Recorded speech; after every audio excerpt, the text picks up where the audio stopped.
Welcome, the new video. In this recap, in the American suburbs, young Cameron and his mother, Catherine, try to live in peace after moving house. Apparently, Mike, the young man's father, was an abusive husband and, since the divorce, he has been following his wife, forcing her to move cities constantly. One night, Catherine suspects that her ex has returned when she sees his car parked in front of her house. With no time to inform the police, she tells Cameron to pack his things and the two flee down the road. After a long night of driving, Catherine searches the internet for another house and finds one in a small town called Wolf Hollow. She makes an appointment to meet Ken, a real estate agent, who takes them to the property on the outskirts of town. Upon arrival, Cameron doesn't like the appearance of the house, which seems to have been abandoned for some time. However, Ken explains that the residence was built in 1869 and, besides being spacious, it just needs cleaning and some renovations. Without hesitation, Catherine agrees to take it, but Cameron notices more strange things when he sees that the basement and attic are locked. Ken explains that the real estate agency did this as a safety measure, as the basement was infested with raccoons and, years ago, heavy rain almost destroyed the roofs.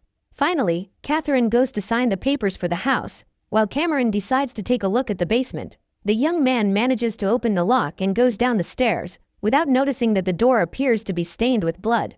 Upon entering the room, Cameron turns on the light and finds the basement full of dirt and has the impression of hearing someone whispering his name. The young man gets scared and trips over a bicycle, with his mother hearing the noise and running to see what happened. Fortunately, the young man is not hurt, and Ken apologizes for the incident, saying he will send someone soon to clean up the mess. The next morning, Cameron goes to his first day of school at his new school when, again, he thinks he hears a voice coming from the cornfield. Even so, the young man just ignores it and goes to school where, right at the entrance, he is bothered by Cody, the class troublemaker. Things only get worse in the classroom, with all the teenagers looking indifferently at the new student. After class, Cameron returns home and goes to check the basement again, but is startled to see a man inside. He introduces himself as Art Sinclair, an old family friend who used to live on the property and has come to clear out the basement at Ken's request. Cameron offers to help him, and the two load most of the things into Art's truck. Finally, the man says goodbye, and shortly after, Catherine appears with the groceries and calls her son to dinner. During the meal, she tells him that she got a job as a receptionist at Ken's brokerage firm. The young man is uncomfortable seeing his mother so close to the man, as he still misses his father and even refuses to eat dinner. Cameron then goes to his room, but during the night, he begins to hear strange noises coming from the barn, along with dogs barking. In addition, he hears someone calling his name again and does his best to ignore the sounds until everything is completely silent.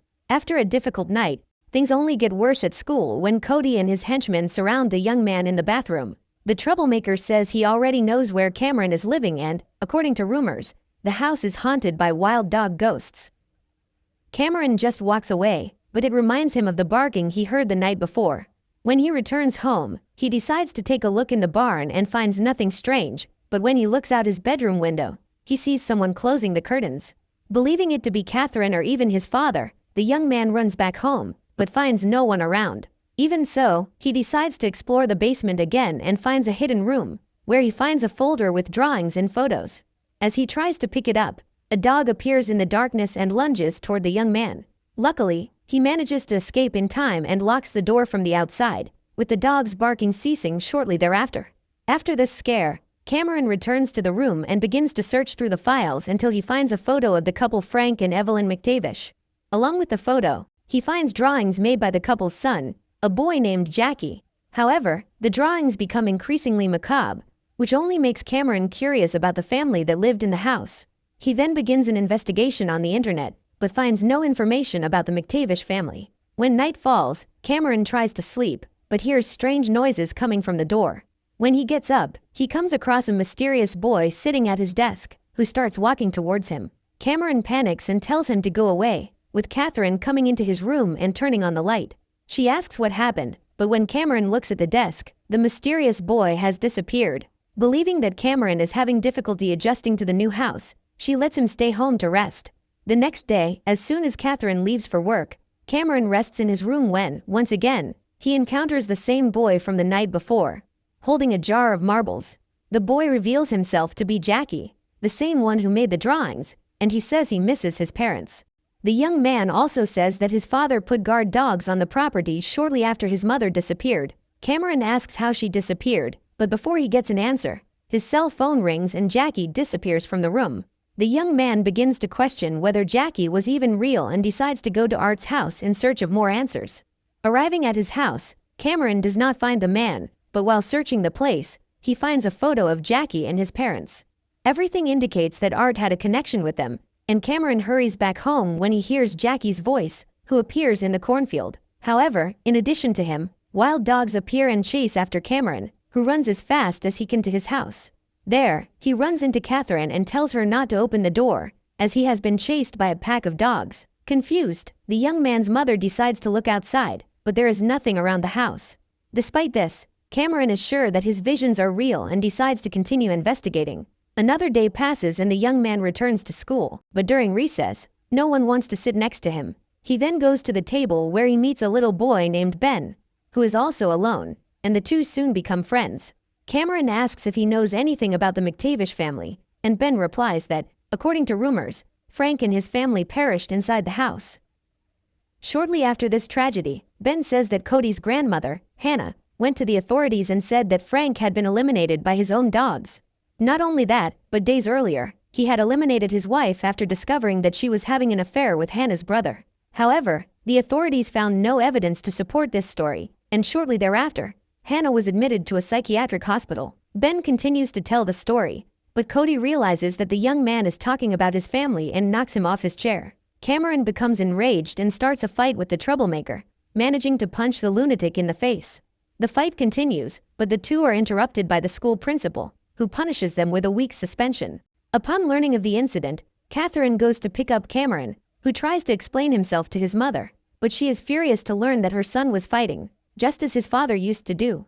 Angry at his mother's words, Cameron returns to his room and, when night falls, he tries to call Jackie. The young man's spirit returns and Cameron asks for answers about what happened on the farm. He reveals that, in the past, Art was his best friend and the only one who knew his parents' secret. Jackie then shows Cameron a memory of his parents, with Frank beating his wife in the same room where Cameron is sleeping. However, when he does this, the young man begins to incorporate this memory, repeating the phrases spoken that day and moving just like Frank. As a result, Cameron unintentionally begins to hit the wall, drawing the attention of Catherine, who rushes to see what happened to her son. Finding him out of his mind, Catherine hugs him, causing Cameron to return to normal. After this incident, she calls her son to talk the next day, saying she will seek specialized help for Cameron. However, the young man insists that he has seen real things and needs to find out the truth about what happened in the house. Catherine tries to convince her son to give up on this, but Cameron just leaves the table and goes back to his room. Soon after, the young man hears Jackie's voice, who this time calls him to accompany him through the forest. Cameron accepts and, following Jackie's voice, he finds a cabin in the middle of a clearing. Upon entering, the young man finds marbles inside a box, very similar to the ones Jackie had. Seconds later, Art appears on the scene holding a rifle and tells the young man to be more careful, as it is hunting season and he could have been hit by a shot. Cameron thanks him for the warning and tells him what he has discovered about Jackie and their friendship. However, this subject makes Art uncomfortable, and he asks the young man to leave and put it behind him. Nevertheless, Cameron remains obsessed with discovering the truth, and during the night, he hears someone calling him at the door. The young man believes it is Jackie, but it is his father, Mike, who appears on the other side, calling him to come to the attic. Cameron follows him, but as he climbs the stairs, he sees not only Frank McTavish, but also Evelyn and her lover, Matthew.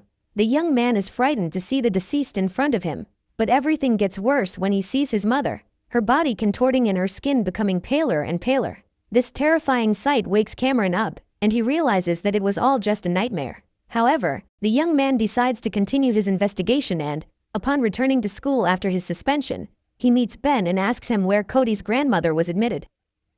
Then, without his mother's knowledge, Cameron goes to the psychiatric hospital and goes unnoticed by the receptionist until he finds Hannah's room.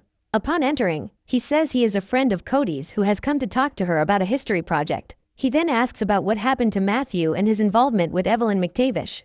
However, upon hearing her brother's name, Hannah becomes upset and starts screaming, saying that she was put in that place because no one believed what she said. Cameron tries to calm her down, but Hannah starts breaking everything in the room, attracting the attention of the receptionist.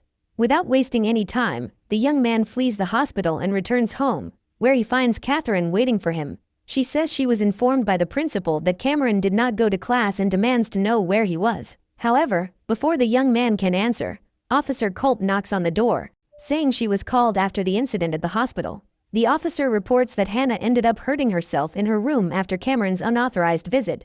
Although no one at the hospital has filed a complaint, she demands to know what the young man was doing there, and Cameron then reveals everything about his investigation into the McTavish eliminations.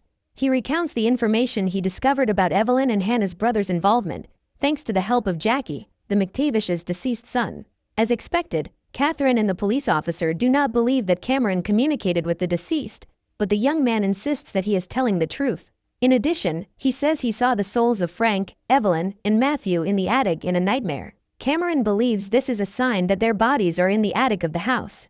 Seconds later, Ken appears in the room and, after being informed of everything, he calls Art and asks him to open the attic. Finally, the man goes to the house and opens the passage, with the police officer going to check if there are really bodies inside, but finds nothing. This only reinforces to everyone that Cameron needs psychiatric help, but the young man insists that he is not crazy and is overcome with rage.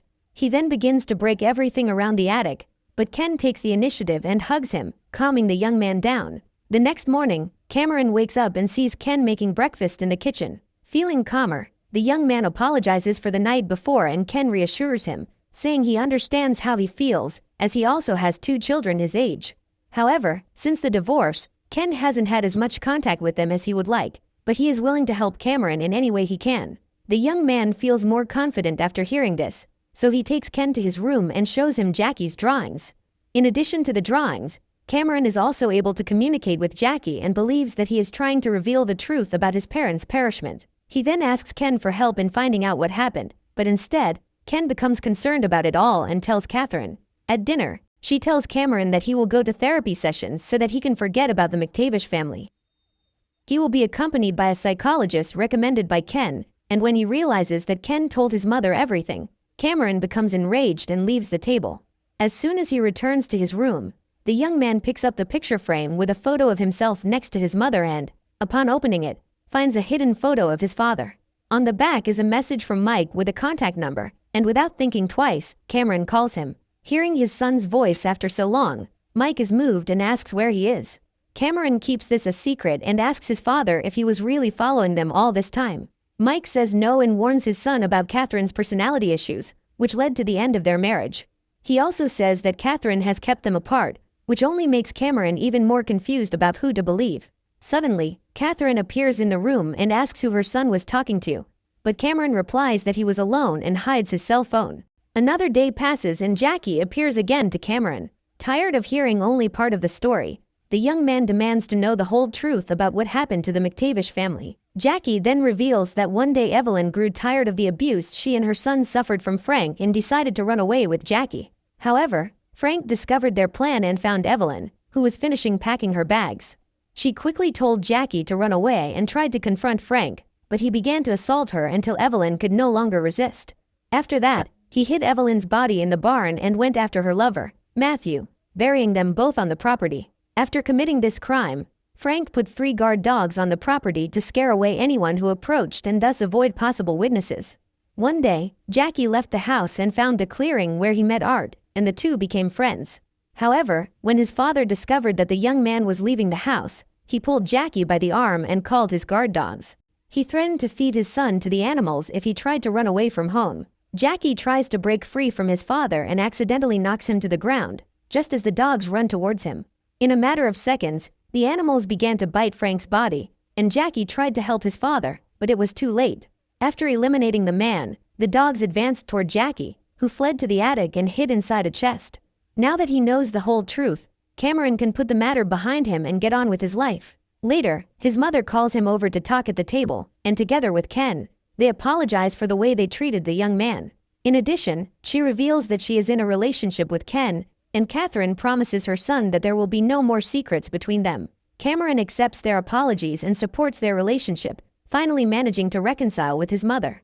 After dinner, the young man goes to study in his room when suddenly he hears dogs barking outside. Looking out the window, he sees the shadow of a man in the barn window and runs to warn his mother. Catherine fears it is her ex-husband, and Ken calls Cameron to go to the barn together for safety. Climbing the stairs, they find no one around, and the young man believes he must have been mistaken, so Ken calls him back. Even so, this incident leaves the young man thoughtful, and the shadow of the person in the barn reminds him of Cody. Cameron believes that the troublemaker wants revenge for the fight they had at school, and because of that, he goes to confront his classmate in the hallways.